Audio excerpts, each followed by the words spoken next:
మత్తయి సువార్త 2వ అధ్యాయము 11వ వచనాన్ని చదువుకుందాం. వారు ఆ నక్షత్రమును చూచి అత్యానంద భరితులై ఇంటిలోనికి వచ్చి తల్లి అయిన మరియను ఆ శిశువును చూచి సాగిలపడి ఆయనను పూజించి తమ పెట్టెలు విప్పి బంగారమును సాంబ్రాణిని బోళమును కానుకలుగా ఆయనకు సమర్పించిరి. చాలు. పోయినటువంటి వారము జ్ఞానుల గురించినటువంటి ఒక వర్తమానాన్ని మనం ధ్యానం చేశాం. యేసుక్రీస్తు వారు బెత్లెహేములో జన్మించడం జరిగింది. యేసుక్రీస్తు వారు బెత్లెహేము పురములో జన్మించడం జరిగింది. యేసుక్రీస్తు వారు జన్మించినప్పుడు 3 జ్ఞానులు యేసుక్రీస్తు వారిని దర్శించుకున్నట్లుగా బైబిల్లో రాయబడింది. ప్రశ్న ఏంటంటే, యేసు ప్రభు వారి దగ్గరికి 3 జ్ఞానులే ఎందుకు వచ్చారు? చాలామంది జ్ఞానులు రావచ్చు కదా, 50 మందో 100 మందో రావచ్చు కదా, వేల సంఖ్యలో రావచ్చు కదా. ఇంతమంది రాకుండా 3 జ్ఞానులు మాత్రమే యేసు ప్రభు దగ్గరికి రావడానికి కారణం ఏంటి? 3 జ్ఞానులే ఎందుకు వచ్చారంటే, బైబిల్ ప్రకారము 3 అనేది ఒక ప్రాముఖ్యమైనటువంటి సంఖ్య. ఈ 3 అనేది ఏమి తెలియజేస్తుంది అంటే, భూమి మీద మానవ జాతి 3 మనుషుల ద్వారా విస్తరించడం జరిగింది. ఈరోజు భూమి మీద 250కి పైచిలుకు దేశాలు ఉన్నాయి. ఎన్నో దేశాలు ఈ భూమి మీద ఉన్నాయి. ఎన్నో జాతులు ఈ భూమి మీద ఉన్నాయి. ఎన్నో రకాల మనుషులు ఈ భూమి మీద ఉన్నారు.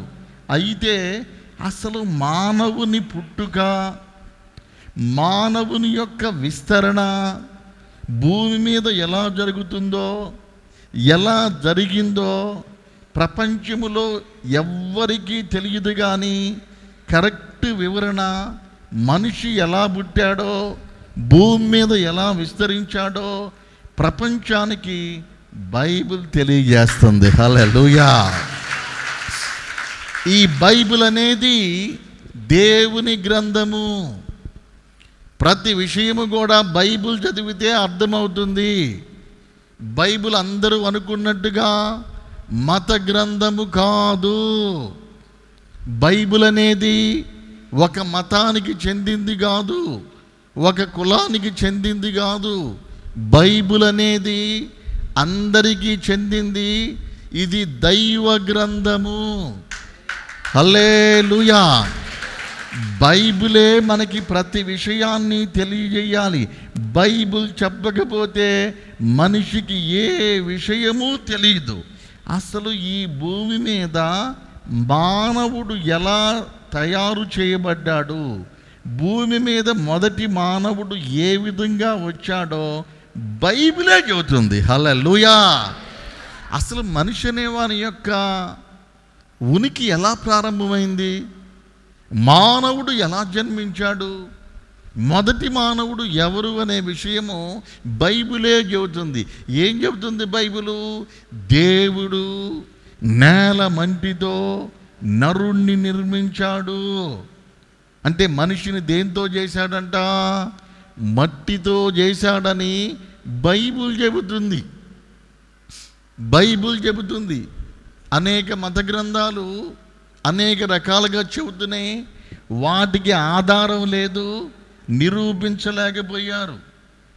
మానవుడు ఫలానా విధంగా జన్మించాడు, మానవుని యొక్క నిర్మాణం ఇలా జరిగింది, మానవుని యొక్క పుట్టుక ఇలా జరిగిందని అనేక మతాలలో అనేక సిద్ధాంతాలు ఉన్నాయి. కానీ వాటిని తీసుకొచ్చి నిరూపించడానికి ప్రయత్నం చేస్తే సైన్స్ ముందు అవి నిలబడవు. అవన్నీ కూడా కాకమ్మ కథల్లాగా కాక్ అండ్ బుల్ స్టోరీస్ అంటారు చూసారా, వినటానికి బాగానే ఉంటాయి కానీ నమ్మశక్యముగా ఉండవు. మోకాల్లో నుంచి పుట్టారంట. మోకాల్లో నుంచి పుడతారా? మోకాల్లో నుంచి పుడతారండి? నడువుల్లో నుంచి పుట్టారంట. నడువుల్లో నుంచి పుడతారా? సైన్స్ దానికి ఒప్పుకుంటుందా? ఎవరైనా నమ్ముతారా? మోకాల్లో నుంచి ఒక మనిషి వచ్చాడంటే మోకాల్లో నుంచి మనిషి రావడం ఏంటి? మోకాల్లో మూలుగుందని బైబిల్ చెబుతుంది. దేవునికి స్తోత్రం. అంటే మానవుడు ఎలా పుట్టాడో అనేక మంది అనేక రకాలుగా చెప్పుకుంటున్నారు, అనేక రకాలుగా భావిస్తున్నారు. కానీ వాస్తవంగా దురదృష్టం ఏంటంటే మనిషి దేవుని విషయాలు సీరియస్గా చదవటల్లా. ఇది కరెక్టా కాదా, ఇది నమ్మొచ్చా నమ్మకూడదని మానవుడు పరిశీలన చేయకపోవటం చాలా దురదృష్టం అండి. అసలు ఈ ప్రపంచంలో మనుషులందరూ కూడా దేవుని గురించి వెతికితే మానవులు గనక దేవుడు ఎవరు అని పరిశీలన చేస్తే అందరికీ కూడా బైబిలే కనపడిద్ది. హల్లెలూయా, హల్లెలూయా. నువ్వు ఎక్కడ తిరిగినా యేసు యొద్దకే వచ్చుదువుగాక అలా ఉంటుందన్నమాట. కానీ వీళ్ళేం వెతకరో, చదవరు, ఎవరో చెప్పారంటారు, మా మతం అంటారు, మా దేవుడు అంటారు. మీ దేవుడు ఏంటో మా దేవుడు ఏంటో వాళ్ళకి తెలియదు. కానీ బైబిల్ ఏం చెబుతుందంటే మట్టిలో నుండి మానవుణ్ణి దేవుడు తయారు చేశాడు. స్తోత్రం. బైబిల్ చెబుతుంది నీవు మన్నే గనుక తిరిగి మన్నైపోదువుగాక అన్నాడు. బైబిల్ చెబుతుంది ఆ మాట. మనిషి ఎవరంటే మట్టితో తయారు చేయబడ్డాడు. నువ్వు బంగారం అని పిలుచుకోవచ్చు, ఇత్తడి అని పిలుచుకోవచ్చు, రాగి అని పిలుచుకోవచ్చు, ఐరన్ అని పిలుచుకోవచ్చు. నువ్వు ఎన్ని పిలిచినా దేవుడు పిలిచేది మాత్రము మట్టే. ఒరే మట్టోడా అంటాడు. దేవునికి స్తోత్రం. హల్లెలూయా. ఫ్యాన్ ఆపేయ. మట్టి ఎవరంటే మానవుడు ఎవరంట చెప్పండి. వెనకమాల ఎవరు? మీరేమైనా బంగారం ఏంటి వెనకోళ్ళు? మరి చెప్పరే, గట్టిగా చెప్పండి. మానవుడు ఎవరు? గట్టిగా చెప్పండి. ఎవరు మట్టి? మనం కాదా? మనం ఎవరు? మనం ఎవరు? మట్టి అండి, మట్టి. అందుకనే శరీరం గురించి పెద్దగా నేను పట్టించుకునే కారణం ఏంటో తెలుసా? దేవుడే చెప్పాడు నువ్వు మన్ను. కొంతమంది పలాని సబ్బు తప్పితే స్నానమే చేయరు. వాళ్ళకి పలాని సబ్బు బ్రాండ్ కావాలి. నువ్వు ఏ సబ్బు వాడినా మట్టిరా బాబా. నువ్వెవరు? మట్టి అని బైబిల్ చెబుతుంది. ఇప్పుడు మానవుణ్ణి మట్టిలో నుండే దేవుడు చేశాడు అని నిజమా కాదా అని సైంటిస్టులందరూ, శాస్త్రవేత్తలందరూ కూడా నిరూపించడానికి కూర్చుంటే మట్టిలో ఏ ఏ మూలకాలు ఉన్నాయో మానవుని శరీరంలో కూడా అన్ని మూలకాలు ఉన్నాయి. హల్లెలూయా. అందుకనే రెండూ కలిసిపోతాయి అన్నమాట. మట్టిలో ఏ ఏ లోహాలు ఉన్నాయో, మట్టిలో కాల్షియం ఉంది, మానవుడిలో కూడా ఏముందండి? ఎముకలు ఏంటి? కాల్షియం. మట్టిలో తగరం ఉంది, మానవుడిలో ఏముంది? తల వెంట్రుకలు, కాళ్ళు, గోర్లు ఏంటి? తగరం. మట్టిలో కార్బన్ ఉంది, మానవుడిలో ఏముంది? కార్బన్. కాలిస్తే పొగ వచ్చేసింది. మట్టిలో నీరుంది, మానవ శరీరంలో ఏముంది? ఈ విధంగా మట్టిలో ఉండే 14 ప్రధాన మూలకాలు మానవుని శరీరంలో కూడా ఉన్నాయి. అందుకనే ఈ మానవుణ్ణి మట్టిలో పెట్టినప్పుడు రెండు ఈజీగా డీకంపోజ్ అయిపోయి కలిసిపోతాయి అన్నమాట. మానవుడు మట్టి అని దేవుడు చెప్పాడు, ఆయన రాసిన బైబిల్ చెబుతూ ఉంది. హల్లెలూయా, హల్లెలూయా. అయితే ఈ మానవుణ్ణి చేసిన తరువాత భూమి మీద ఉన్న వారందరూ కూడా 3 మానవుల ద్వారా, అంటే నోవాహు అనే వ్యక్తిని దేవుడు క్రియేట్ చేశాడు. ఆదాము నుండి కొంతమంది సంతానం వచ్చారు. ఆదాము తరువాత ఆదాముతో పుట్టిన వాళ్ళందరూ జలప్రళయంలో చనిపోవటం జరిగింది. ఆదాము ఆదాముతో ఉన్న సంతానం అంతా కూడా జలప్రళయంలో చనిపోయారు. జలప్రళయం తరువాత సృష్టి నోవాహుతో ప్రారంభమైంది. నోవాహుకి 3 కొడుకులు. నోవాహుకి ఎంతమంది కొడుకులు? 3 కొడుకులు. అందరికంటే పెద్దోడు యాపేతు, రెండోవాడు షేము, మూడోవాడు హాము. బాగా గుర్తుపెట్టుకోండి, నోవాహు 3 కొడుకులు ఎవరంటే, అందరికంటే పెద్దోడు ఎవరు అంటే యాపేతు, రెండోవాడు ఎవరు అంటే షేము, మూడోవాడు ఎవరంటే హాము. 3 కొడుకులండి. ఈ 3 కొడుకుల ద్వారానే భూమి మీద సంతానం అనేది విస్తరించి ఈ 3 మనుషులు 3 ఖండాలైపోయారు. ఈ ప్రపంచంలో ఉన్న కోటాను కోట్ల మంది, సుమారు 750 కోట్ల మంది ప్రజలు ఈ భూమి మీద ఉన్నారని అంచనా.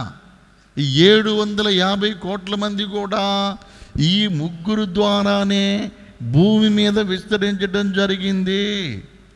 ఈ 3 పేర్లు చెప్పండి. మొదటివాడు యాపేతు, రెండోవాడు షేము, మూడోవాడు హాము. అయితే ఈ 3 యొక్క రంగులు వేరు. 3 ఒకే కలర్లో లేరు. తండ్రి ఒక్కడే, తల్లి ఒక్కటే, కానీ 3 కూడా 3 రంగుల్లో, 3 కూడా 3 కలర్స్లో పుట్టారు. యాపేతు తెల్లోడండి. తెల్లోళ్ళు అంటున్నాం కదా, యాపేతు తెల్ల రంగు కలిగినటువంటి వాడు, చర్మం తెల్లగా ఉండిద్ది. తెల్లదొరలు అంటున్నాం కదా, ఇంగ్లాండ్ వాళ్ళు, జర్మనీ వాళ్ళు, ఈ దేశాలకు ఐరోపా ఖండంలో వాళ్ళందరూ యాపేతు ద్వారా విస్తరించబడిన సంతానం. కనుక యాపేతు ఐరోపా ఖండానికి ప్రతినిధిగా ఉన్నాడు. యాపేతు ఐరోపా ఖండములో వాళ్ళందరూ యాపేతు నుంచే పుట్టారు. వారందరికీ యాపేతు మూల పురుషుడు. ఎవరు యాపేతు అంటే తెల్లోళ్ళు. చెప్పండి ఎవరు? కాస్త గట్టిగా చెప్పండి. యాపేతు సంతానం ఎవరు? ఎక్కడీళ్ళు? ఐరోపా వాళ్ళు. ఇక మధ్యలో వాడిని వదిలిపెట్టి చిన్నోడు ఎవరంటే హాము. హాము ఎవరంటే నల్లోడైన. ఆఫ్రికా ఖండం అన్నమాట. ఆఫ్రికా, సౌత్ ఆఫ్రికా, సూడాను, ఈ ఆఫ్రికా ఖండంలో ఉన్న ఘనా, ఈ నైజీరియా, ఈ ఆఫ్రికా ఖండంలో ఉన్న దేశాలన్నీ కూడా ఈ హాము ద్వారా విస్తరించబడినాయి. హాము సంతానము నల్లటి మనుషులు, యాపేతు సంతానము తెల్లోళ్ళు. యాపేతు సంతానము ఐరోపా ఖండము, హాము సంతానము ఆఫ్రికా ఖండము. ఇక మధ్యలో ఉన్నవాడు ఎవరు? షేము. షేము సంతానం ఎవరంటే ఆసియా ఖండము.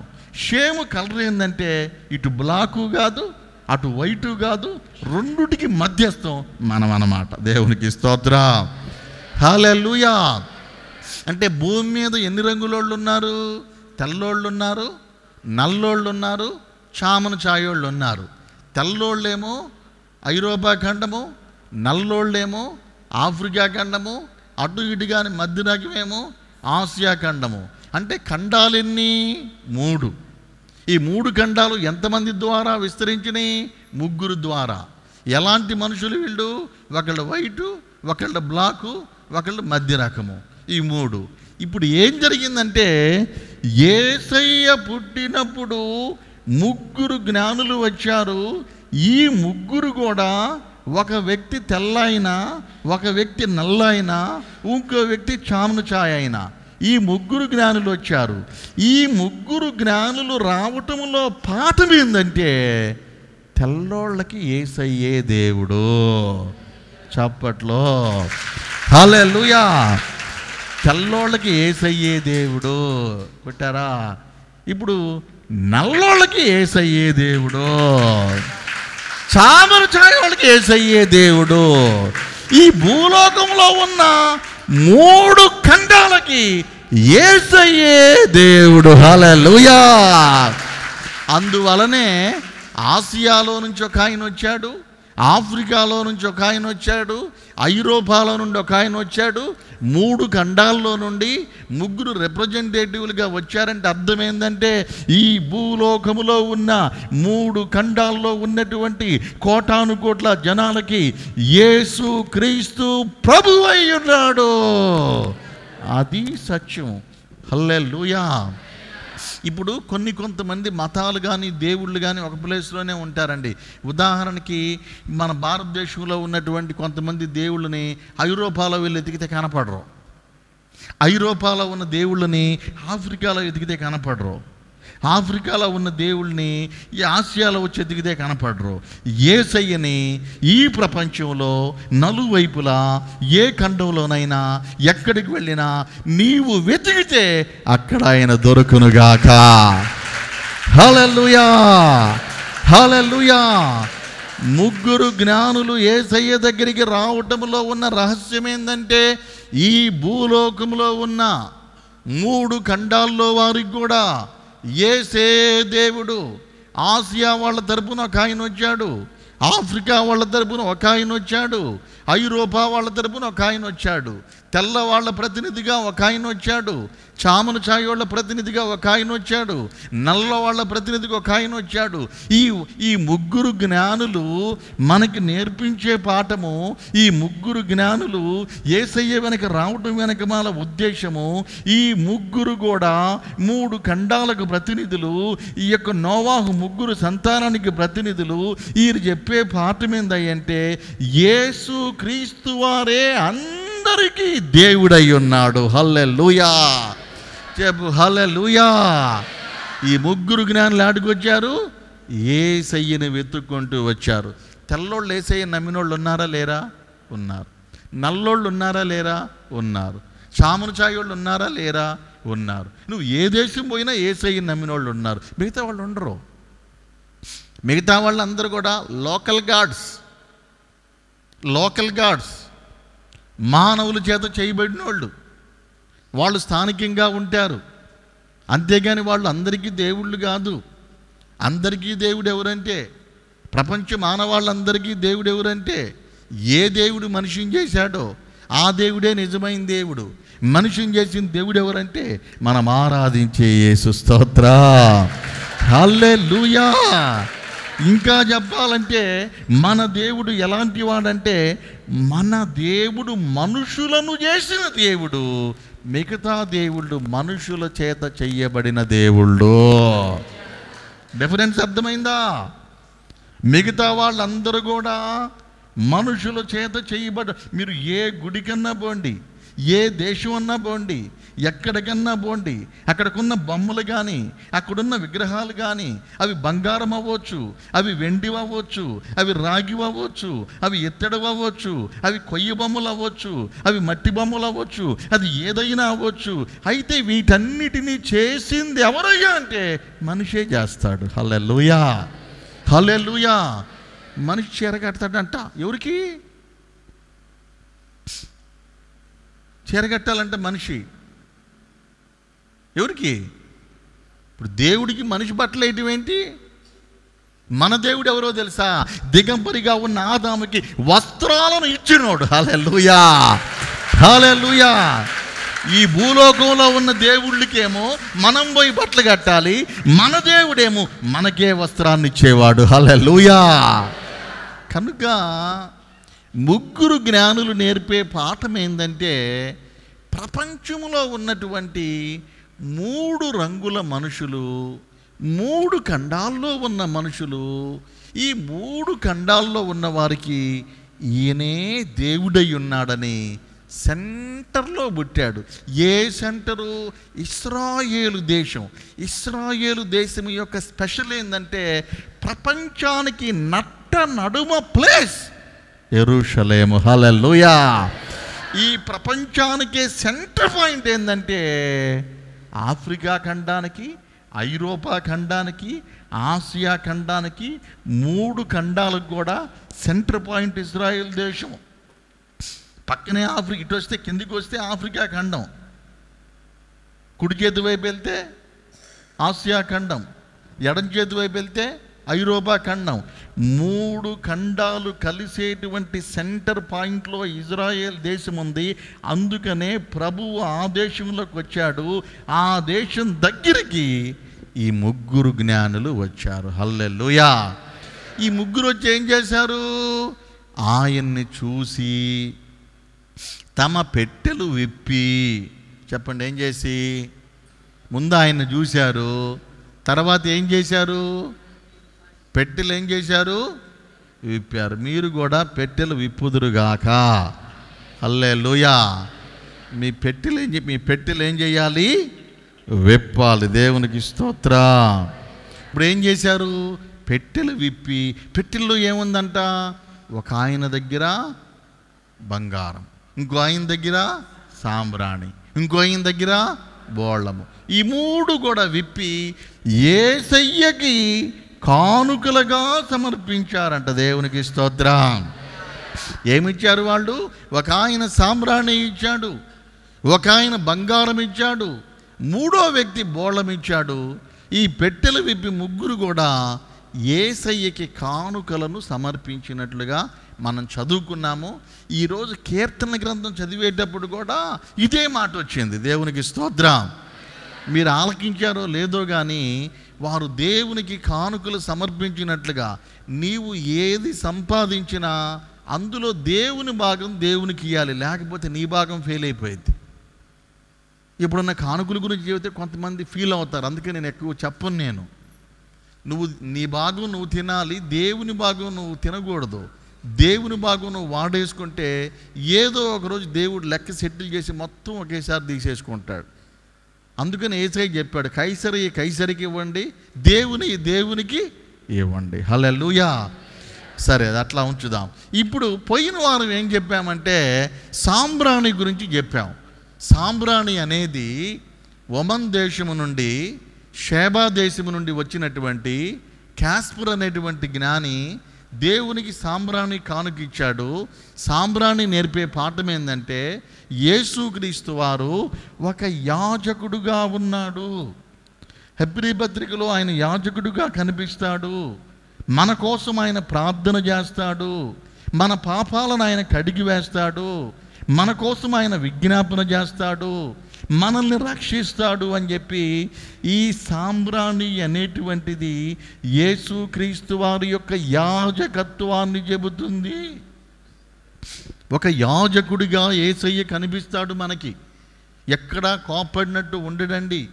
దొంగలు వచ్చినా ప్రేమించాడు, వ్యభిచారులు వచ్చినా ప్రేమించాడు, కుష్ఠరోగులు వచ్చినా ప్రేమించాడు, నరహంతకులు వచ్చినా ప్రేమించాడు. ఎవరు వచ్చినా కానీ వాళ్ళను బాగు చేసి, వాళ్ళకి ప్రార్థన చేసి, వాళ్ళ పాపాలు క్షమించి వారి జీవితాలను దేవుడు బాగు చేసి దేవుడు. ఎందుకంటే యాజకుడు చేసే పని ఏంటంటే నీ పక్షంగా నీకు బదులుగా వాళ్ళు ప్రార్థన చేస్తారు. హల్లెలూయా, హల్లెలూయా. యాజకుని దగ్గరికి వచ్చి, ఇప్పుడు అందరూ వచ్చి గుళ్ళకి వెళ్ళేటప్పుడు టెంకాయలు ఆ వస్తువులు తీసుకెళ్ళి గుళ్ళో ఇస్తారు, పూజారికి ఇస్తారు. ఎందుకు? మనం కొట్టొచ్చుగా. నియమించబడినటువంటి వాడు అర్పిస్తాడని. ప్రార్థనలో కూడా అంతే. యాజకుని యొక్క రోల్ ఏంటంటే మనుషుల బదులుగా నువ్వు చేయలేవు కాబట్టి, నీ వల్ల కాదు కాబట్టి, నువ్వు సిద్ధంగా లేవు కాబట్టి, తగిన పరిశుద్ధత లేదు కాబట్టి, నువ్వు రెడీగా లేవు కాబట్టి నీ బదులుగా వాళ్ళు ప్రార్థన చేస్తారు, నీ బదులుగా వాళ్ళు ఉపవాసం ఉంటారు, నీ బదులుగా విజ్ఞాపన చేస్తారు, నీ బదులుగా మొరపెడతారు. యేసయ్య చేసిన పని అదే. ఆయన ఒక యాజకుడిగా రోజు ప్రార్థన చేశాడు. పరలోకి వెళ్ళి కూడా తండ్రి కుడి పార్శ్వమున కూర్చొని మనందరి కోసము విజ్ఞాపన చేస్తూ యాజకుడుగా ఉన్నాడు. హల్లెలూయా. ఇక రెండవ విషయం ఏంటయ్యా అంటే వినండి. రెండవ విషయం ఈరోజు చెప్దాము. ఇంకా ఆఫ్రికా ఖండములో నుంచి ఇథియోపియా, అంటే దేశాల పేర్లు, బోర్డర్లు బైబిల్ టయానికి ఇప్పటికీ కొంచెం మారినాయి. కానీ టోటల్గా ఆఫ్రికా ఖండంలో నుండి వచ్చినటువంటి జ్ఞాని పేరు మెల్కొయిర్. ఈ మెల్కొయిర్ అనేటువంటి ఆయన బంగారం తీసుకొని యేసయ్య గాడికి వచ్చాడు. బాగా వినాలి. బంగారము తీసుకొని యేసయ్య దగ్గరికి వచ్చి బంగారాన్ని యేసయ్యకి కానుకగా సమర్పించాడు. ఈ ప్రపంచంలో స్వచ్ఛమైన బంగారం అనేది ఆఫ్రికాలో మాత్రమే దొరుకుతుంది. బంగారం చాలా స్థలాల్లో దొరికిద్ది, ఇండియాలో కూడా దొరికిద్ది. ఇండియాలో కూడా బంగారం దొరుకుతుంది, ఇతర దేశాల్లో కూడా దొరుకుతుంది. కానీ కల్తీ లేనటువంటి స్వచ్ఛమైనటువంటి బంగారము ఆఫ్రికాలో మాత్రమే దొరుకుతుంది. ఈ బంగారాన్ని తీసుకొని యేసయ్య దగ్గరికి ఎందుకు వచ్చాడంటే, బంగారం అనేది రాజరికానికి గుర్తు. లోహాలన్నిటిల్లో కూడా బంగారము రాజు లాంటిది. బంగారాన్ని కొట్టిన మెటల్ లేదు, ఇంకా చాలా మెటల్స్ ఉన్నాయి. బంగారాన్ని మించినటువంటిది ఇక ఏది లేదు. బంగారమే కింగ్ అన్నమాట. బంగారం కంటే కాస్ట్లీ అయింది కానీ, బంగారం కంటే విలువైంది కానీ లోహాల్లో లేదు. లోహాలలో బంగారము రాజు వంటిది. బంగారము నేర్పే పాఠం ఏంటంటే, యేసు ప్రభువారు రాజు. సాంబ్రాణేమో యేసు ప్రభువారు యాజకుడు అంటే బంగారం ఏమని మాట్లాడుతుంది. యాజకుడు పని అయిపోయినాక రాజుగా ఆయన ఉంటాడు. ఆయన ఒక రాజు. జ్ఞానులు వచ్చి ఏమడిగారు? జ్ఞానులు వచ్చి హేరోదుని ఏమడిగారు? యూదుల రాజుగా పుట్టినవాడు, యూదుల రాజుగా పుట్టినవాడు. ఏ జ్ఞానం అడిగాడు? ఈ జ్ఞానం అడిగాడు. ఆఫ్రికా ఆయన అడిగాడు, నేను బంగారం తెచ్చానయా, రాజు ఎక్కడా అని అడిగాడు. దేవునికి మహిమ కలుగును గాక. ఇప్పుడు యేసుక్రీస్తు వారు ప్రకటన గ్రంథంలో మనకి ఎలా కనిపిస్తాడో చూద్దాం. స్తోత్రం, హల్లెలూయా. 17వ అధ్యాయం 14వ వచనం. ప్రకటన గ్రంథము 17వ అధ్యాయము 14వ వాక్యం. వీరు గొర్రెపిల్లతో యుద్ధము చేతురు గాని, వీరు గొర్రెపిల్లతో యుద్ధము చేతురు గాని, గొర్రెపిల్ల ప్రభువులకు ప్రభువును, ప్రభువులకు ప్రభువును, రాజులకు రాజునై ఉన్నందునను. ఎవరంటేనా? రాజులకు రాజు. యేసెవరు? రాజు కాదు, రాజులకే రాజు. రాజులను ఏలేటువంటి రాజు, రాజాది రాజుగా ఆయన పిలువబడ్డాడు. దేవునికి స్తోత్రం. మరి యేసుక్రీస్తు వారు భూలోకంలో ఏ దేశాన్ని పాలించాడంటే, యేసయ్య ఇంకా రాజ్యము స్టార్ట్ చేయలేదు. యేసయ్య రాజుగా ఇంకా రాలేదు. మీకు ఒక ఇన్ఫర్మేషన్ చెబుతా, జాగ్రత్తగా వినండి. స్తోత్రం చెప్పండి, గట్టిగా చెప్పండి, జాగ్రత్తగా చెప్పండి. నేను చెప్పే ఇన్ఫర్మేషన్ జాగ్రత్తగా వినాలి. ఈ భూమి మీద బైబిల్ ప్రకారము 7 రాజ్యాలకు చోటు ఉంది. అంటే ఈ భూమి నాశనం కాకమునుపు, ఈ భూలోకము డెస్ట్రాయ్ అవ్వకమునుపు ఈ భూమిని 7 దేశాలు అంటే 7గురు పరిపాలన చేయాలి. 7 అనేది సంపూర్ణం. 7 తర్వాత ఇంకేం ఉండదు. రోజులు ఎన్ని? 7. 7 తర్వాత ఏముండిద్ది? ఇంకేం ఉండదు. 7 అనేది నంబర్ ఆఫ్ కంప్లీషన్. 7 అనేది సంపూర్ణ సంఖ్య. 7 అనేది ముగిసిపోయిద్దన్నమాట. 7 తర్వాత న్యూ క్రియేషన్ స్టార్ట్ అయ్యిద్ది. కొత్త భూమి, కొత్త ఆకాశం స్టార్ట్ అయ్యిద్ది. ఈ భూమికి దేవుడు పాలించడానికి 7 రాజ్యాలు, 7గురు రాజుల్ని దేవుడు నియమించాడు.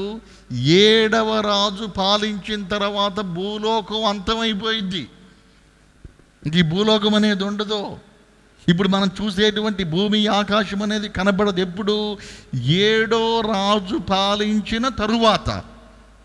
ఇప్పుడు 7వ రాజు ఎవరు, ఎప్పుడు వస్తాడు అంటే, అసలు ముందు ఇప్పటి వరకు ఎంతమంది పాలించారో తెలియాలి. నేను మీకు టూకీగా చెబుతా, వినండి.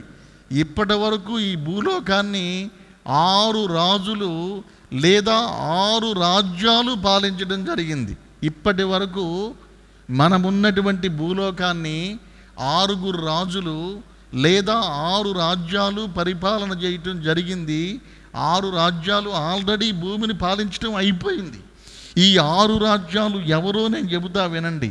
అందరికంటే ముందు భూలోకాన్ని పరిపాలించింది ఈజిప్టు దేశము. ఈ ఈజిప్టు దేశము అందరికంటే ముందుగా అభివృద్ధి చెంది డెవలప్ అయ్యి ఆ రోజుల్లోనే పిరమిడ్లే కట్టగలిగారు వాళ్ళు. పిరమిడ్లు అనేవి కొంతమంది అనుకుంటున్నారు ఇశ్రాయేలీలు బానిసత్వంలో ఉన్నప్పుడు ఇశ్రాయేలీలు కట్టారనుకుంటున్నారు. లేదండి, పిరమిడ్లు ఇశ్రాయేలీల కంటే ముందుగానే నిర్మించబడినవి. ఇశ్రాయేలీలు ఈజిప్టు దేశంలో ఉన్నప్పుడు పిరమిడ్లు కట్టే టెక్నాలజీ లేదు, ఈరోజు కూడా లేదు. అది ఎప్పుడు కట్టారు అంటే ప్రారంభంలోనే కట్టబడింది. ప్రపంచాన్ని పాలించిన మొదటి దేశము ఈజిప్టు దేశము. ఈజిప్టు దేశము తర్వాత రెండవ దేశము సిరియా దేశము. సిరియాని బైబిల్ భాషలో అష్షూరు అంటారు. మొదటేమో ఈజిప్టు, రెండేమో సిరియా. ఇక తర్వాత మూడవది బబులోను. బబులోను అనగా ఇరాక్. నాలుగవది పర్షియా అనగా ఇరాన్. ఐదవది గ్రీసు. ఐదవది అలెగ్జాండర్ కాలంలో 331 సంవత్సరం క్రీస్తు పూర్వము 331 సంవత్సరము అలెగ్జాండర్ పాలించాడు. అలెగ్జాండర్ తర్వాత రోమా ప్రభుత్వం వచ్చింది. మొత్తం ఎన్ని ప్రభుత్వాలు చెప్పండి?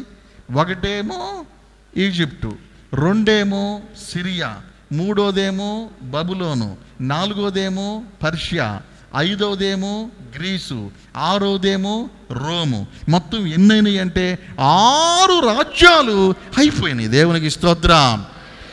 మీలో ఎవరైనా చదువుకున్న వాళ్ళు ఉంటే లేదా లైవ్లో చూసేవాళ్ళు గనక బాగా చదువుకున్న వాళ్ళు, హిస్టరీ తెలిసిన వాళ్ళు ఉంటే మీకు ఒక అనుమానం రావచ్చు. మీరు చెప్పింది బాగానే ఉంది పాస్టర్ గారు, 6 రాజ్యాలు పాలన చేశారు అంటున్నారు. ఒకటోది ఈజిప్ట్ అన్నారు, రెండోది సిరియా అన్నారు, మూడోది బబులోన్ అన్నారు, నాలుగోది పర్షియా అన్నారు, ఐదోది గ్రీస్ అన్నారు, ఆరోది రోమ్ అన్నారు. మరి బ్రిటిష్ వాళ్ళు కూడా పరిపాలించారుగా అని మీరు అనొచ్చు. దేవునికి స్తోత్రం. భారతదేశాన్ని బ్రిటిష్ వాళ్ళు పరిపాలించారా లేదా? పరిపాలించారా లేదా? ఇస్రాయేల్ని పరిపాలించారా లేదా?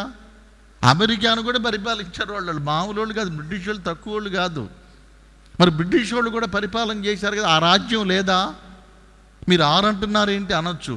బ్రిటిష్ రాజ్యము కూడా రోమా సామ్రాజ్యంలో అంతర్భాగము, అది గుర్తుపెట్టుకోండి. బ్రిటిష్ సామ్రాజ్యం కూడా ఈ రోమా సామ్రాజ్యంలోనే ఇంటర్నల్ పార్ట్. అది బ్రిటిష్ వాళ్ళు కూడా రోమియుల కిందే లెక్కేయాలి. రోమన్ రూల్స్నే బ్రిటిష్ రూల్గా అది కూడా రోమియులలోనే లెక్కేయాలి. కనుక ఈ రోమా ప్రభుత్వమే 6వ ప్రభుత్వం. దేవునికి స్తోత్రం. ఇక ఇప్పుడు ఎన్ని అయిపోయినాయి మొత్తము చెప్పాలి. ఎన్ని అయిపోయినాయి? మిమ్మల్ని ఎన్ని అయిపోయినాయి ఎందుకు అడుగుతానంటే మీకు బాగా గుర్తుండాలండి. దేవునికి స్తోత్రం. నేను చదువుకునేటప్పుడు ఒక మాస్టర్ గారు ఉండేవాడు. రాగానే బోర్డు మీద పాఠం పేరు రాసేవాడు. ఆ పాఠం ఏమో 20 రోజులు 15 రోజులు చెప్పేవాడు. ఫస్ట్ రోజు వచ్చి పాఠం పేరు రాసేవాడు, రెండో రోజు పాఠం పేరు రాసేవాడు, మూడో రోజు పాఠం పేరు రాసేవాడు, 4 రోజు వచ్చే ముందు పాఠం పేరు రాసే ఎడ్డింగ్ పెడుతున్నాడు. నేను ఒక రోజు డౌట్ వచ్చి, మీరు చాలా రోజుల నుంచి పాఠం చదువుతున్నారు కదా, రోజు ఆ పాఠం పేరు రాయకపోతే మాకు తెలుసుగా అన్నా. అంటే ఆయన ఏమన్నాడు తెలుసా? నువ్వు బాగానే చదువుతున్నావు, నేను చెప్పేది నీకు అర్థం అవుతానే ఉంది. అందరు నీలాగా ఉండరు కదా, నిద్రపోతు బ్యాచ్ ఒకటి ఉండిద్ది, వాళ్ళు వెనక బెంచీలో కూర్చొని నిద్రపోతుంటారు. ఈ 15-20 రోజుల్లో ఒక్క రోజన్నా బోర్డుకి వెళ్ళి చూడకపోతారా వీళ్ళు? దేవునికి స్తోత్రం. రేపు పొద్దున్నే డిఓ గారు వచ్చి ఫలానా పాఠం చెప్పాడా అంటే ఆ పిల్లోడు లేచి అది ఎక్కడుండేది సార్ అన్నాడు అనుకో, నా పరువు పోయింది. అందుకని రోజు ఎందుకు రాస్తానంటే ఒక్క రోజు కాకపోతే ఒక్క రోజన్నా చూస్తాడు వాడు. కనీసం పాఠంలో ఏముందో తెలియపోయినా ఫలాని పాఠం మాదే అని తెలిసిద్దని అని చెప్పాడు. నేను మళ్ళీ ఎందుకు చెబుతానంటే ఒక్కసారన్నా ఇత్తనం లోపల పడకపోయిద్దా? దేవునికి స్తోత్రం. వాక్యం అనే విత్తనము ఒకసారి కాకపోతే మరోసారైనా నీ హృదయంలోకి వెళ్ళాలి, అది ఫలించాలి, నువ్వు దీవించబడాలి. హల్లెలూయా, హల్లెలూయా. వాక్యము నిన్ను దీవించిద్దనమాట. అందుకు చెబుతున్నాను. ఇప్పుడు మొత్తం ఎన్ని రాజ్యాలు అయిపోయినాయి? 6 రాజ్యాలు. అసలు భూమికి ఎన్ని రాజ్యాలకి దేవుడు టైం ఇచ్చాడు అంటే ఇంకెన్ని రాజ్యాలు రావాలి? ఒకటే ఉంది. ఈ ఒక రాజ్యము ఒక రాజు పాలిస్తాడు. ఏ రాజు పాలిస్తాడో ఆ రాజు పాలించిన తర్వాత ఈ భూలోకం అయిపోయింది. ఎవరు పడితే వాళ్ళు వచ్చి భూమి అంతమైపోయింది అంటే అంతమైపోదు. భూమి అంతం ఎప్పుడైపోయిందో భూమిని సృష్టించిన వాడు రాసి పెట్టాడు. భూమి క్రియేట్ చేసినటువంటిది ఎవరో, భూమిని తయారు చేసింది ఎవరో, ఆ భూమి డిస్ట్రక్షన్ గురించి కూడా ఆయనే రాసి పెట్టాడు. ఆయనకి తెలుసు, కానీ నీకు నాకేం తెలుసు? 7వ రాజు రావాలి. ఈ 7వ రాజే పాలించాలి. ఈ 7వ రాజు పాలించిన తరువాత భూలోకం అంతమైపోయింది. ఈ 7వ రాజు యేసు ప్రభు అని ఆ జ్ఞాని యొక్క విశ్వాసం. హల్లెలూయా. ఇక ఈ ప్రపంచాన్ని పాలించబోయే 7వ రాజు ఈయనే అని బంగారం తీసుకొని వచ్చాడు. స్తోత్ర. అయితే ఇంకో సీక్రెట్ మీకు చెప్తా వినండి. ప్రపంచంలో ఎవ్వరికీ బయలుపడని విషయం, సీక్రెట్. మీరు ఇంతకుముందు ఎప్పుడు వినుండరు, ఏ పాస్టర్ చెప్పుండడో, మీకు నేను చెబుతున్నా వినండి. ఈ 7వ రాజు ఎవరో గుర్తుపట్టడానికి బైబిల్ ఒక ఆధారం చెప్పింది. ఈ 7వ రాజు ఎవరో మనం గుర్తుపట్టవచ్చు. ఈ ప్రపంచాన్ని పాలించబోయే 7వ రాజు ఎవరు? ఈ ప్రపంచాన్ని పాలించబోయే చివరి రాజు ఎవరు? ఈ ప్రపంచాన్ని అంతంగా పోయే ముందుండే చివరి రాజ్యం ఎవరిది అంటానికి బైబిల్ ఒక గుర్తు చెప్పింది. ఇది అందరూ జాగ్రత్తగా వినండి.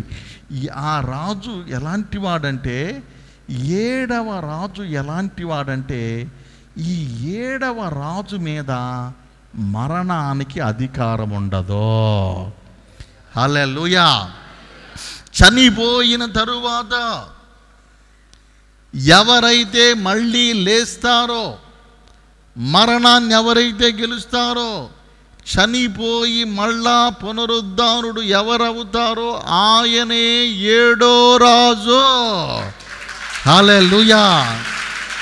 ఇప్పుడు ప్రపంచం అంతా కూడా, అరబ్బులు కూడా చూస్తున్నారు, అరబ్బులు కూడా నమ్ముతారు 7వ రాజు పాలిస్తాడని.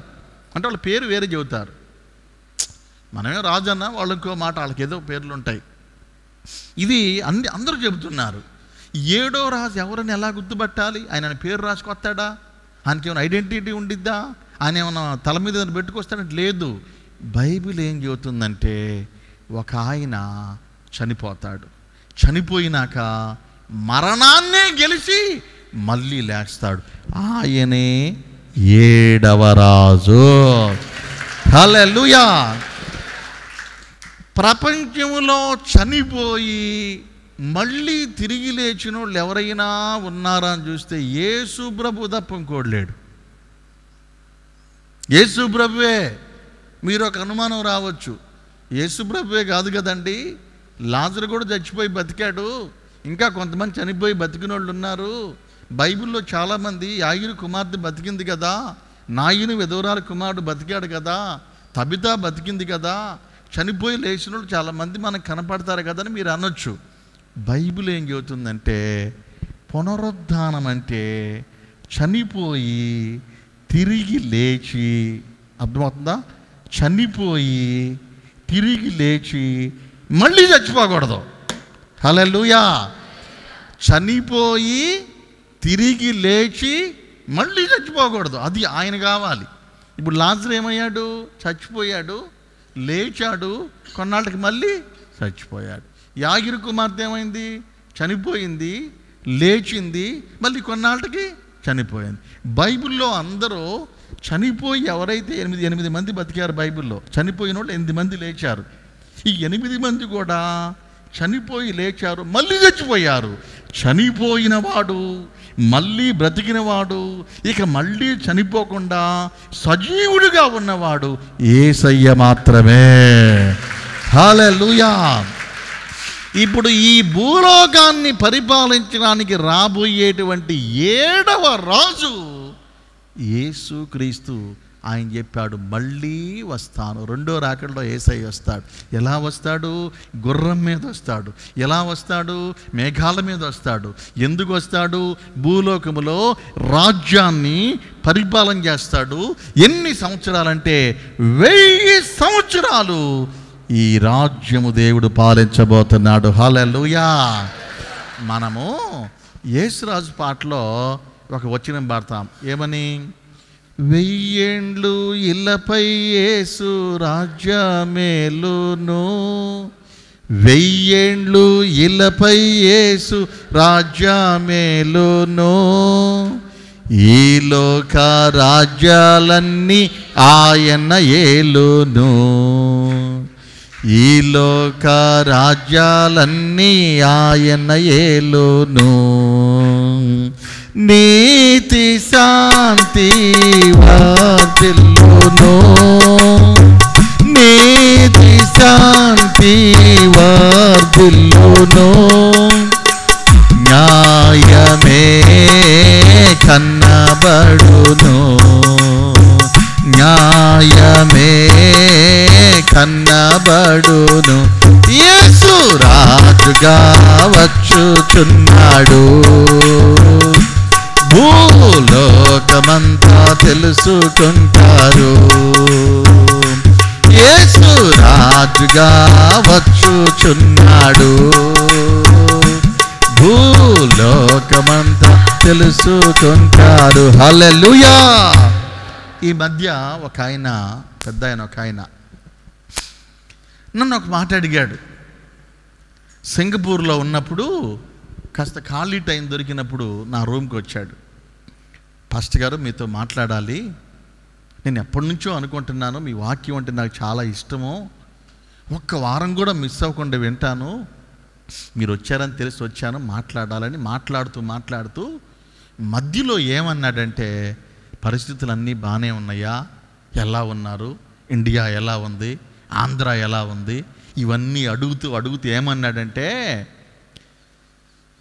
ఏ గవర్నమెంట్ వచ్చింది అనుకుంటున్నారు మీరు అన్నాడు నన్ను.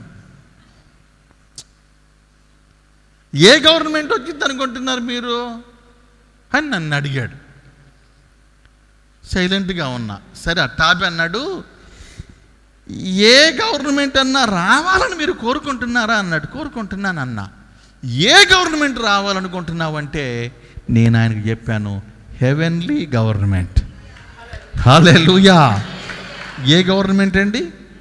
Heavenly government. నేను చెబుతున్నా వినండి, ఏ గవర్నమెంట్ వచ్చినా నిన్ను బాగు చేసేవాడు ఎవడు రాడు, ఆడు బాగుపడేవాడు తప్ప.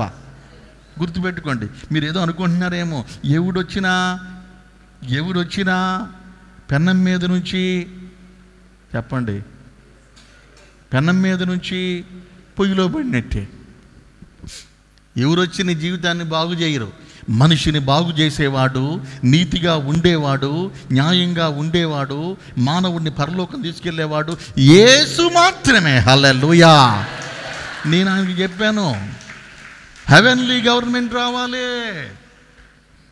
నేను ఎదురు చూస్తుంది యేసు రాజ్యము కొరకు.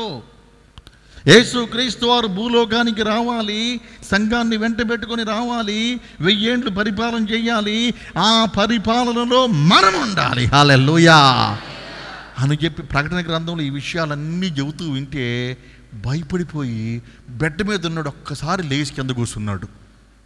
ఏందయ్యా కింద కూర్చున్నావు, సూట్ నలిగిపోయిద్దన్నా.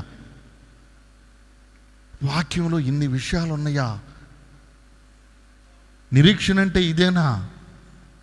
వాక్యంలో ఇంత మర్మం ఉందా అని చెప్పి చాలాసేపు వాక్యం విన్నాడు. మీ అందరూ కూడా వినండి. ప్రపంచంలో ఈ 6 రాజ్యాలు పరిపాలించినప్పుడు భూతద్దమే చూసిన న్యాయం అనేది కనపడలేదంట. స్తోత్ర. మీరు తరువాత, ఇప్పుడు కాదు, మీరు తరువాత ఖాళీ ఉన్నప్పుడు యేసయ్య రాజ్యం ఎలాగుండిద్దో, యేసయ్య రాజ్యం ఎలాగుండిద్దో యెషయా గ్రంథం 11వ అధ్యాయంలో ఉండిద్ది. 11వ అధ్యాయం చదువుకుంటే యేసయ్య రాజ్యం అలా ఉండిద్ది. ఆయన రాజ్యం ఎలా ఉండిద్దో తెలుసా? సింహము గడ్డి మేసిద్దంట. స్తోత్ర. నాగు పాముని పట్టుకుంటే అది కరవదంట. గొర్రె పిల్ల సింహము ఒకే స్థలములో కలిసి పడుకుంటాయి అంట. నీతి న్యాయము భూమి మీద దేవుడు పరలోకంలో ఎలా ఉండిద్దో అలా కనపరిచేటువంటి రోజు రాబోతుంది. ఆ రాజ్యంలో మనము ఉందుముగాక. బైబిళ్ళు ముయ్యబాకండి, ఇంకో మాట చెప్పాలి. స్తోత్రం, హల్లెలూయా. అంటే ఇంతటితో ముగించి వచ్చే వారం కొత్త విషయం చెబుతా. ఇప్పుడు నేను చెప్పే పాయింట్ చెప్పకపోతే మళ్ళీ వచ్చే వారం కూడా ఇదే చెప్పాల్సి వచ్చింది. ఆ పాయింట్ కూడా చెబుతా, వినండి. భూమి మీద యేసయ్య రాజ్యం చేసేటప్పుడు ఎలాగుండిద్దంటే 2 రకాల వాళ్ళు ఉంటారు. ఒకటేమో పాలించేవాళ్ళు, రెండోది పాలించబడేవాళ్ళు. పాలించేవాళ్ళు 3 ఉంటారు, పాలించబడేవాళ్ళు కూడా 3 ఉంటారు. గుర్తుపెట్టుకోండి, పాలించేది 3, పాలించబడేది 3. పాలించబడేది ఎవరు అంటే నంబర్ 1 ఇశ్రాయేలు ప్రజలు, నంబర్ 2 అన్యజనులు, నంబర్ 3 నామకార్థ క్రైస్తవులు. వీళ్ళు 3 కూడా యేసయ్య రాకడ టైంలో భూమి మీదే ఉంటారు. ఎవరెవరు భూమి మీద ఉంటారు? ఇశ్రాయేలు ప్రజలు ఉన్నారే, సంఘం ఎత్తబడినప్పుడు వీళ్ళు పోరు. సంఘం ఎత్తబడిద్ది కదా, అప్పుడు ఇశ్రాయేల్ ప్రజలు వెళ్ళరు. ఎందుకంటే వాళ్ళు భూమి మీదే ఉంటారు. ఎందుకు భూమి మీద ఉంటారు? యేసయ్య వచ్చి వాళ్ళని విడిపించాలి. వాళ్ళు యేసుని నమ్మలా. సంఘం ఎత్తబడినప్పుడు ఇశ్రాయేలు ప్రజలు ఎత్తబడరు.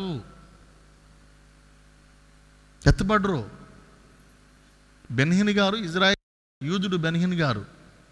బెన్హిని గారు యూదుడు, ఆయన భార్య యూదురాలు. ఇజ్రాయెల్లో సేవ చేస్తారు వాళ్ళు. ఇజ్రాయెల్ దేశం నుంచి అమెరికా వెళ్ళిపోయాడు, అన్నీ వదిలిపెట్టి 10,000 సంఘాన్ని వదిలిపెట్టి వెళ్ళిపోయాడు. ఏందయ్యా అంటే ఇశ్రాయేలీలు ఎత్తబడరు, అందుకని అన్ని జనుల దగ్గరికి వెళ్ళానని చెప్పాడు ఆయన. దేవునికి స్తోత్ర. ఇశ్రాయేలు జనాంగం అనేది ఎట్టి పరిస్థితుల్లో ఎత్తబెడడానికి వీలు లేదు. ఆడికి పోయి మనం సువార్త చెప్పాల్సిన అవసరం లేదు. స్తోత్ర. అది అట్లా పెట్టండి. భూమి మీద విడవబడే 3 గుంపులు చెబుతున్నా. ఇశ్రాయేలు ప్రజలు. రెండో వాళ్ళు ఎవరంటే యేసుని నమ్మనటువంటి వాళ్ళందరూ విడవబడతారు.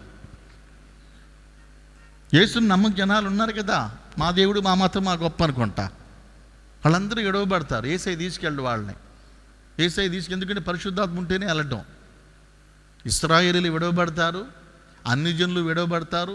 మూడోది నామకార్థ క్రైస్తవులు, పరమ దరిద్రులు వీళ్ళు విడవబడతారు. చర్చిలకు పోతారు కానీ ఆత్మ పొందరు, చర్చిలకు పోతారు కానీ జీవితం మారదు. నామకార్థ క్రైస్తవులు. ఈ 3 గుంపులు కూడా భూమి మీదే ఉంటారు. స్తోత్ర. భూమి మీద 1/3 చచ్చిపోతారు. 1/3 చచ్చిపోయినాక ఈ 3 గుంపులు భూమి మీద మిగులుతారు. హల్లెలూయా. అరబ్బులు కూడా అన్ని జనుల కిందే లెక్కలోకి వస్తారు. దేవునికి స్తోత్ర. ఈ 3 గుంపులు ఉంటారు. ఎవరు? జనం. మరి పరిపాలన చేసేది ఎవరు? 3 పరిపాలన చేస్తారు. ఎవరో తెలుసా? ఒకటి యేసయ్య. హల్లెలూయా. ఆయన యెరూషలేములో సింహాసనం మీద కూర్చుంటాడు. సెంటర్ అదేగా. మనకు సెంటర్ ఏది? మనకు లేదు, కావాలి కదా, మర్చిపోయా. తెలంగాణకు సెంటర్ ఏది? రాజధాని. తెలంగాణ రాజధాని ఏది? రాజధాని. మనకి రాజధాని ఏది? ఉండదు. చెప్పండి, ఏదో ఒకటి చెప్పండి. సరే, మన గురించి ఎందుకులే, మళ్ళీ రాజకీయం అయిపోయింది. ఇదొద్దులే. తెలంగాణ రాజధాని ఏంది? మహారాష్ట్ర రాజధాని ఏంటి? చెప్పండి. చదువుకున్న వాళ్ళు నోరు తెరవండి. మహారాష్ట్ర రాజధాని తెలీదా? బొంబాయి. దేశాలకి చెప్పండి. దేశాలకి. ఇండియాకి రాజధాని ఏది? ఢిల్లీ. అమెరికాకి రాజధాని ఏంటి? వాషింగ్టన్. ఇంగ్లాండ్కి రాజధాని ఏంటి? ప్రపంచానికి ఒక రాజధాని వస్తుంది, అదే యెరూషలేము. హల్లెలూయా. హల్లెలూయా. యెరూషలేము దేనికి సెంటర్ అంటే ఒక రాజ్యానికి సెంటర్ కాదు. యెరూషలేము ప్రపంచానికి సెంటర్ అయింది. అక్కడ యేసయ్య కూర్చుంటాడు. స్తోత్ర. పాలించే వాళ్ళు ఎవరు? ఒకళ్ళు యేసయ్య. రెండో వాళ్ళు ఎవరో తెలుసా? 12 మంది అపోస్తలుడు. హల్లెలూయా. ఈ 12 మంది అపోస్తలులకి మత్తయి సువార్తలో 19వ అధ్యాయం 28వ వచనంలో 12 సింహాసనాలు వేసి ఇశ్రాయేలీల 12 గోత్రాలను వీళ్ళు పరిపాలన చేస్తారు. స్తోత్ర. అర్థమైందా? ఒక బ్యాచ్ ఏమో యేసయ్య, రెండో బ్యాచ్ ఏమో అపోస్తలులు, మూడో బ్యాచ్ ఎవరో తెలుసా? మనమే. హల్లెలూయా. హల్లెలూయా.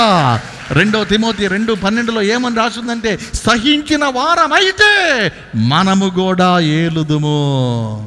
యేసయ్య లోక రాజ్యాలన్నీ ఏలేటప్పుడు సంఘమైన మనము, ఎత్తబడిన మనము, ఆయనతో ఉండే మనము, ఆయనతో దిగొచ్చే మనం కూడా ఈ ప్రపంచంలో ఉన్న అన్యజనులను పరిపాలన చేస్తాము. ఎన్నేళ్ళంటే 1000 ఏళ్ళు. హల్లెలూయా. ఇక్కడ గవర్నమెంట్ ఎన్నాళ్ళు ఉండిద్ది? గట్టిగా ఉంటే 5 ఏళ్ళు, ఆ తర్వాత ఉంటే ఉండిద్ది, లేకపోతే ఊస్టింగ్ అయింది. యేసయ్యకి ఏముండదు, 1000 సంవత్సరాలు ఆయనతో మనం వెళ్తాం. ఇప్పుడు మీరు చెప్పండి, 5 ఏళ్ళ రాజ్యం కావాలా, 1000 ఏళ్ళ రాజ్యం కావాలా? 5 సంవత్సరాల సుఖం కావాలా, 1000 ఏళ్ళు సుఖం కావాలా? 1000 ఏళ్ళు సుఖం కావాలంటే ఎత్తబడే సంఘంలో నువ్వు ఉండాలి, మారు మనసు పొందాలి, రక్షణ పొందాలి, పరిశుద్ధాత్మ పొందాలి, యేసయ్య పిలిచినప్పుడు వెళ్ళాలి. మళ్ళీ ఆయన వచ్చేటప్పుడు నిన్ను వెంట పెట్టుకుని వస్తుంటే నేను ప్రభా అంటే నువ్వు కూడా నాకు కావాలి. నువ్వు ఎక్కడ అవమానించబడ్డావో, ఎక్కడ తిట్లు తిన్నావో, ఎక్కడ కన్నీళ్లు పెట్టావో, ఎక్కడ బాధ అనుభవించావో, ఎక్కడ చెరలో ఉన్నావో అదే ప్లేస్లో నిన్ను సింహాసనం వేసి కూర్చోబెడతాడు ఆయన. హల్లెలూయా, హల్లెలూయా, హల్లెలూయా.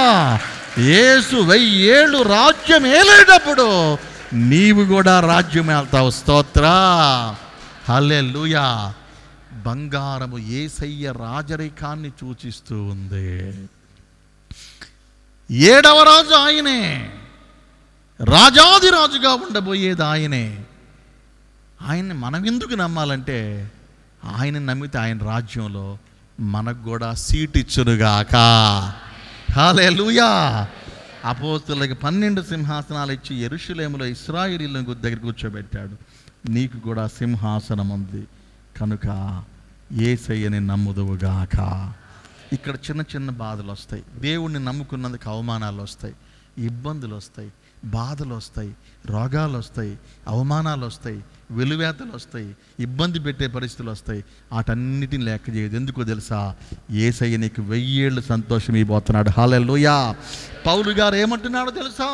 నేను పొందబో మహిమను గనక నేను ఆలోచించుకొని చూస్తే ఇప్పుడున్న శ్రమలు ఎన్నదగినవి.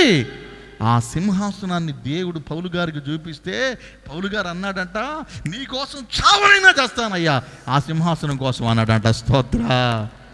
యేసయ్య కోసం బతుకుదుముగాక, యేసయ్యతో రాజ్యము చేయుదుముగాక. ప్రార్థన. పరిశుద్ధుడా, మీరు ఈ భూలోకానికి వచ్చారు ప్రభా, తిరిగి 2వసారి రాజుగా రాబోతున్నారయ్యా. రాజుల రాజు మీరే, రాజాది రాజు మీరే ప్రభా. మీరు ఈ భూలోకానికి వచ్చేటప్పుడు మీతో పాటు మీ రాజ్యంలో నాయనా మేము కూడా ఉండే భాగ్యము, మీ రాజ్యంలో తండ్రి మేముండేటువంటి భాగ్యము దయచేయమని ప్రార్థిస్తున్నాం. కృప చూపించేటువంటి దేవుడా మీకు వందనాలు ప్రభువా. నీ రాకడను మేము గుర్తుపెట్టుకొని ప్రభువా, ఇదిగో నీ రాజ్యము కొరకు నాయనా, మీకోసం నాయన మేము విశ్వసించే భాగ్యం దయచేయండి, మిమ్మల్ని చేర్చుకునే భాగ్యం దయచేయండి. మీ సంఘం ఎత్తబడినప్పుడు ఎత్తబడే సంఘములో ఉండాలి, దిగొచ్చినప్పుడు దిగొచ్చే సంఘములో ఉండి మీతో యుగయుగాలు జీవించే భాగ్యం ఇవ్వమని యేసయ్య నామమున అడుగుచున్నాము తండ్రి.